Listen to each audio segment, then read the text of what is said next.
We can clap when you walk in. Thank you all for being here, especially our family, friends, and faculty. My name is Maya, and this is a chapter excerpt from my novel titled Women at War. Please heed to the content warnings of indecent language, allusion to rape, and explicit mortuary practices. The watch on my wrist beeps twice. My right arm freezes mid-extraction. It's too late to take off my gloves and silence the nuisance of a tracker. I've already unclothed the patient, including the removal of her own watch, silent, flashing red once it stopped detecting a heartbeat. When I resume, I ignore the second set of beeps that indicate my heart rate increasing.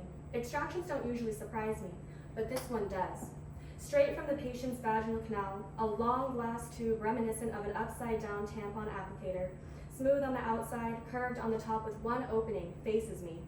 Instead of soft cotton inside, there are sharp, handcrafted glass needles fit in 10 neat rows. Just small enough to allow entrance, but partial to the backwards curve of an eel's rear hook teeth, the tube prohibits exit. There's dried blood inching along the inner opening of the tool. My throat pinches, and I focus on keeping my voice steady. Oh, you strong woman. Masked but ungloved, Dad walks into the prep room.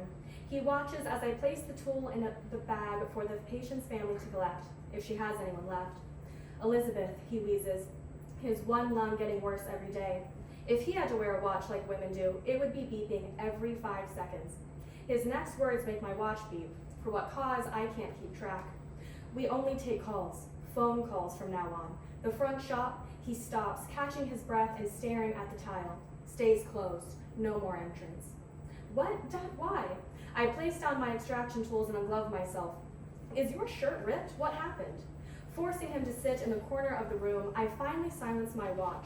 From heart rate to hormones to unusual location detected, it beeps all the time. Dad stands in the next minute, hugging me. Something we don't do in the prep room, or often. Just promise me you'll be safe. Always, okay, Dad? I'm fine. No, please tell me what's going on. I pull away and fix his skewed glasses, once more pointing out his ripped shirt collar with my gaze. You're scaring me, I say, tacking a laugh on at the end, but it's humorless because it's true. He finally takes a seat. These two men came in, and I've never been so sickened at a request. They tried to request. He shakes his head over and over. I want to grab his shoulders and tell him to spit it out. The glint of fluorescent light catching on glass reflects in my eye. The extraction, an odd request. I piece it together. They wanted her body taxidermy, didn't they? To keep her. My stomach roils with my lunch. Dad leans back in his chair, grimacing only to take off his glasses and scrub his eyes. When he looks back up at me, the weight of being a father to a girl is on his shoulders. Not all of her, he replies. My mouth pops open. I'm at a loss for words. That's sick. We should call, I don't know, police or someone else based on the news recently? Domestic services? I ramble in my discomfort.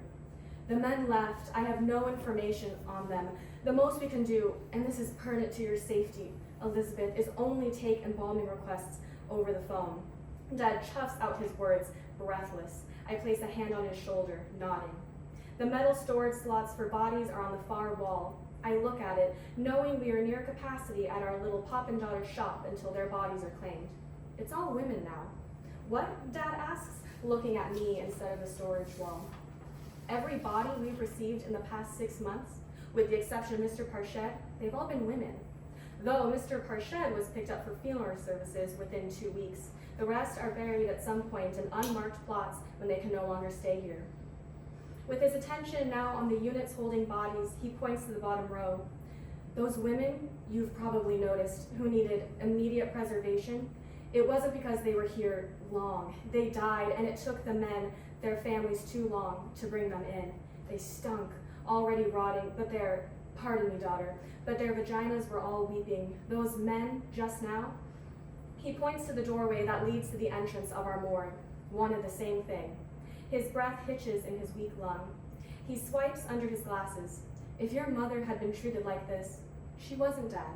Our friend Tony embalmed her, and now she's safe with us in her urn. Dad stands. But I'm scared for you. I've been hearing rumblings of a safe place run by the government. I scoff. What better interest does the government have than the men out there? I air quote my words, but am pacing nonetheless. News says the female population is declining. Men to women are 70 to 30, Nothing would be different if we went to the government. Thank you.